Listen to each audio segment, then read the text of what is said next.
Bien-aimés dans le Seigneur, je vous salue au nom de notre Seigneur Jésus-Christ.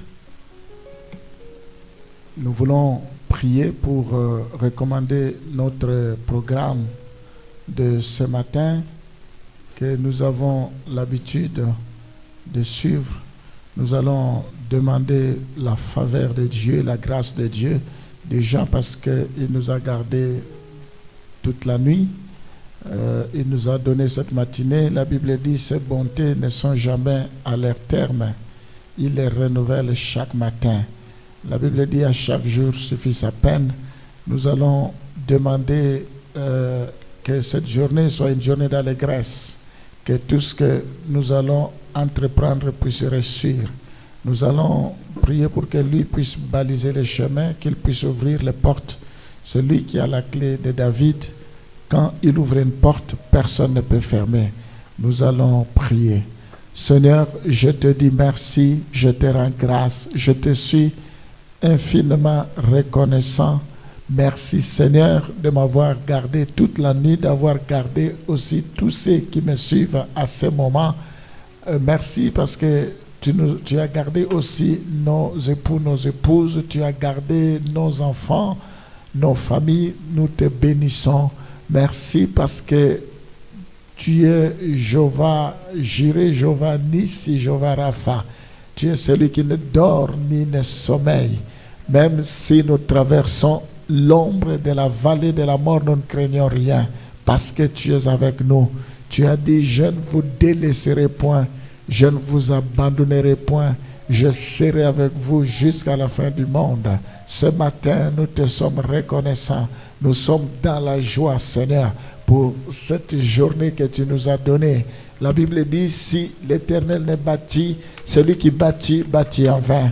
Voilà pourquoi ce matin, nous voulons te consacrer la journée d'aujourd'hui. Tout ce que nous allons faire, que tu passes devant, que tu nous diriges. La Bible dit: l'Éternel est mon berger, je ne manquerai de rien. Tu nous conduis vers le vert pâturage, vers les eaux paisibles, restaure nos âmes. Oh Seigneur, merci, parce que nous savons que si tu es avec nous, qui sera contre nous? Marche avec nous comme tu marches avec les enfants d'Israël. La journée, il y avait une colonne de nuée. La nuit, il y avait une colonne de feu. C'est symbolisé ta présence. Tu étais devant. Seigneur, tu es le chemin, la vie et la vérité. Nous voulons marcher sur toi. Nous voulons marcher selon ta volonté, Seigneur. Dirige-nous, conduis-nous. Père, nous te disons merci. Je te recommande ce programme entre tes mains. La Bible dit: la lettre tue, l'esprit vivifie. Je prie pour que la révélation soit au rendez-vous, que tu nous diriges, que ce programme nous fasse du bien, restaure nos vies, attire nos regards vers toi. Conduis-nous, Seigneur. Ta parole, c'est comme une lampe sur notre sentier. Dirige-nous. Sois béni à jamais. Que la gloire, l'honneur et la louange te reviennent. Dispose nos cœurs, bénis tous ceux qui me suivent, tous ceux qui sont fidèles. Oui, Seigneur, tu as envoyé la parole et la parole guérit. Je prie pour que tu confirmes ta parole par les signes, les prodiges et les miracles. Sois béni au nom de Jésus. Amen. Nous allons voir les chrétiens face au monde, forts de tout ce que nous avons vu précédemment.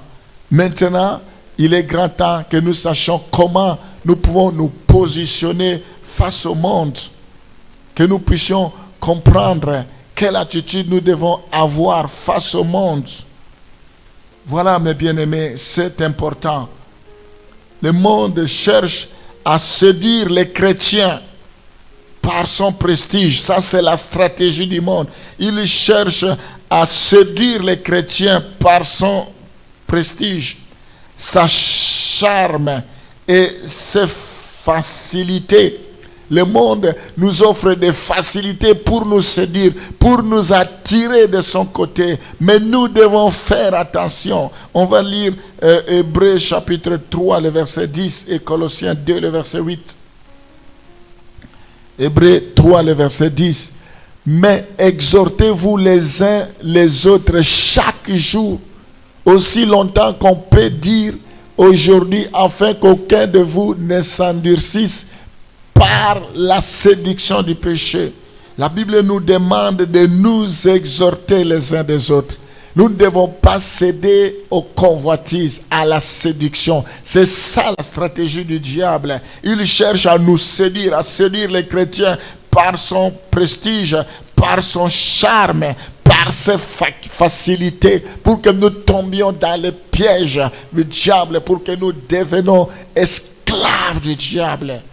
Colossiens 2, le verset 8. La Bible dit, prenez garde que personne ne fasse de vous sa proie par la philosophie. Oui, le monde vient avec toutes sortes de philosophies, des convictions. La Bible dit, faites attention, prenez garde, chrétiens, que personne ne fasse de vous sa proie par la philosophie des idées, par je ne sais pas, des loges, plein de trucs, et par une vaine tromperie. Attention à la tromperie, s'appuyant sur la tradition des hommes, sur des rudiments du monde, et non sur Christ. Il s'appuie sur des choses futiles, des choses éphémères, des choses de ce monde, au lieu de s'appuyer sur Christ. Nous devons faire attention. Alors, comment nous devons positionner en tant que chrétiens? La première chose, Dieu appelle les chrétiens à observer une ligne de conduite. Il faut, enfants de Dieu que nous sommes, nous devons avoir une ligne de conduite. Nous devons être intransigeants. Nous ne devons pas fléchir les genoux. Nous devons donner gloire à Dieu pour toutes choses, plaire qu'à Dieu. Dieu est avec nous, il nous combattra. Il n'a jamais dit que nous allons réussir facilement. Il dit, vous serez persécutés. Il dit, ne craignez rien, car j'ai vécu le monde, je serai avec vous. Nous allons lire la première chose. Nous devons nous abstenir de nous conformer ou de nous associer aux pratiques du monde et à son esprit. Nous devons nous abstenir de se conformer ou de nous associer aux pratiques du monde et à son esprit. On va lire quelques passages pour appuyer cela. Nous allons commencer Romains chapitre 12, le verset 2. Ne vous conformez pas au siècle présent, mais soyez transformés par le renouvellement de l'intelligence, afin que vous discerniez quelle est la volonté de Dieu, ce qui est bon, agréable et parfait. Nous voyons ici, la Bible nous demande de ne pas nous conformer au siècle présent. Nous ne devons pas vivre comme tout le monde. Nous ne sommes pas monsieur tout le monde. Nous sommes morts en Christ. Si nous vivons, ce n'est plus nous qui vivons, c'est Christ qui vit en nous. Nous devons donner gloire à Dieu en toutes choses, en tant qu'enfants de Dieu. S'abstenir de nous conformer ou de nous associer aux pratiques du monde et à son esprit. On va lire Ephésiens chapitre 5, le verset 3 à 7. Après, on va lire Tite 2, le verset 12. On va d'abord lire Ephésiens 5, 3 à 7. Que l'impudicité, qu'aucune espèce d'impureté et que la cupidité ne soit pas même nommée parmi vous, ainsi qu'il convient à des saints. Qu'on n'entende ni paroles déshonnêtes, ni propos insensés, ni plaisanteries, choses qui sont contraires à la bienveillance. Qu'on entende plutôt des actions de grâce. Car sachez-le bien, aucun impudique ou impur ou cupide, c'est-à-dire idolâtre, n'a d'héritage dans le royaume de Christ et de Dieu. Que personne ne vous séduise par de vains discours, car c'est à cause de ces choses que la colère de Dieu vient sur le fils de la rébellion. N'ayez donc aucune part avec eux. La Bible dit, sortez rester d'humilier. Nous devons haïr ces choses, l'impureté, l'impudicité, l'adultère, le mensonge, l'orgueil, toutes ces choses. Nous devons faire attention, mes bien-aimés. On va lire Tite chapitre 2, le verset 12. Elle nous enseigne à renoncer à l'impiété et aux convoitises mondaines et à vivre dans les siècles présents selon la sagesse, la justice et la piété. Oui, dans ce passage, nous devons faire attention. Ce n'est pas parce que nous sommes dans le temps de la grâce, tout nous est permis. Non, mes bien-aimés. La grâce veut dire que nous devons renoncer à l'impiété, aux convoitises mondaines. La grâce ne peut pas nous permettre de vivre dans le péché. Nous devons privilégier le chemin de la consécration, le chemin de la sanctification, une vie de sanctification, une vie de consécration, une vie d'abandon. Nous devons marcher dans l'intégrité. Depuis Jean-Baptiste jusqu'à présent, le royaume des cieux est forcé. Ce sont des violents qui s'en emparent. Nous devons être disciplinés. Le diable s'est ingéré au milieu des enfants de Dieu. Il va dire, mais lui, il vit aussi comme ça. Moi aussi, je vais. Non, il faut rester intègre. Dieu ne regarde pas à l'apparence. Dieu ne regarde pas ce qui frappe aux yeux. Dieu regarde le cœur. Il a fait l'éloge pour Job. As-tu vu mon serviteur Job? Parce qu'il marchait dans la crainte. Daniel était un homme irréprochable, intègre. Oui, mes bien-aimés, Dieu est le même hier, aujourd'hui, éternellement. Nous devons marcher dans la crainte. Nous devons marcher dans l'obéissance. Jacques chapitre 1, le verset 27. Nous devons nous préserver. La religion pure, sans tache, devant Dieu notre Père, consiste à visiter les orphelins et les veuves dans leurs affections et à se préserver des souillures du monde. Nous devons nous préserver des souillures du monde. Nous ne devons pas compromettre. Nous devons vivre dans la crainte de Dieu.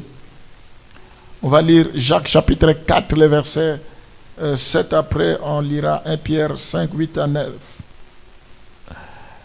On va dans Jacques chapitre 4, le verset 7. Ah oui. Soumettez-vous donc à Dieu, résistez au diable et il fuira loin de vous.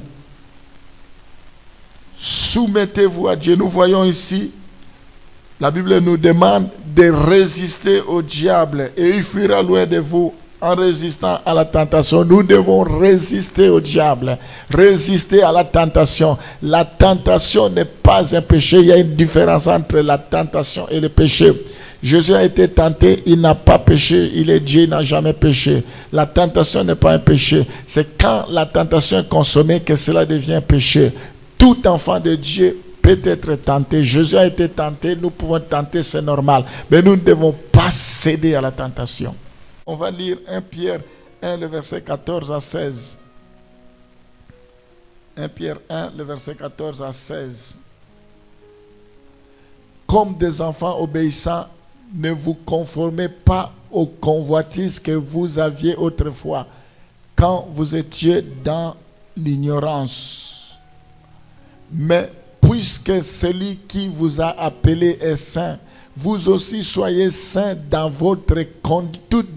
toute votre conduite.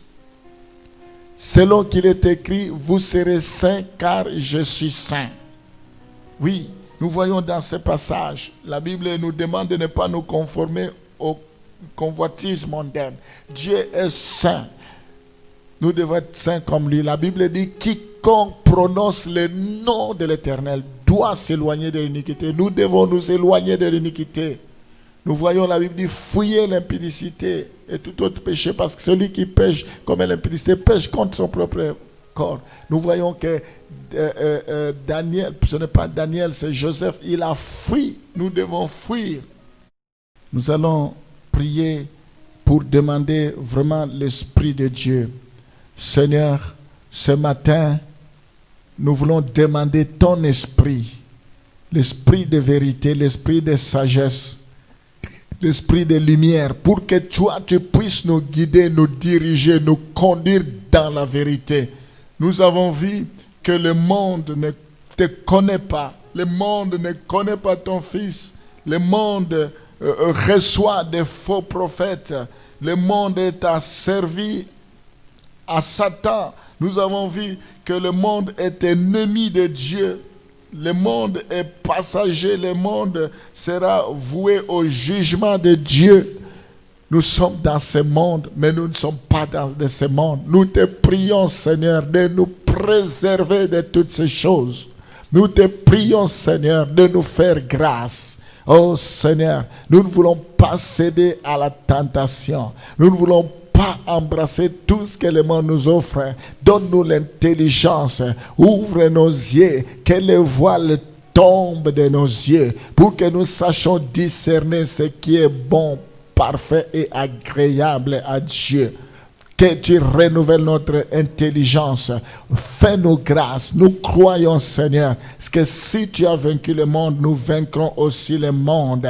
Tu as dit, nous sommes dans ce monde, mais nous ne sommes pas de ce monde. Nous te prions de nous préserver. Oh Seigneur, préserve-nous. Nous voulons au contraire jouer un rôle positif dans ce monde.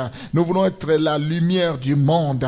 Nous voulons être le sel de la terre. Nous voulons éclairer. Oh Seigneur, c'est à nous d'influencer le monde. Ce n'est pas au monde de nous influencer. Fais-nous grâce. Manifeste-toi. Étends ta main, Seigneur. Oh, je bénis chacun de tes enfants. Je prie, Seigneur, pour que nous puissions compter que sur toi. Il est écrit, si l'Éternel ne bâtit, celui qui bâtit en vain. Je prie, Seigneur, pour que notre vie soit fondée sur toi, que nous puissions aspirer aux choses d'en haut, que nous puissions nous affectionner aux choses d'en haut. Étends ta main, Seigneur. Bénis chacun de tes enfants, de tout ce que le Père t'a donné. Tu n'as perdu aucun, Seigneur.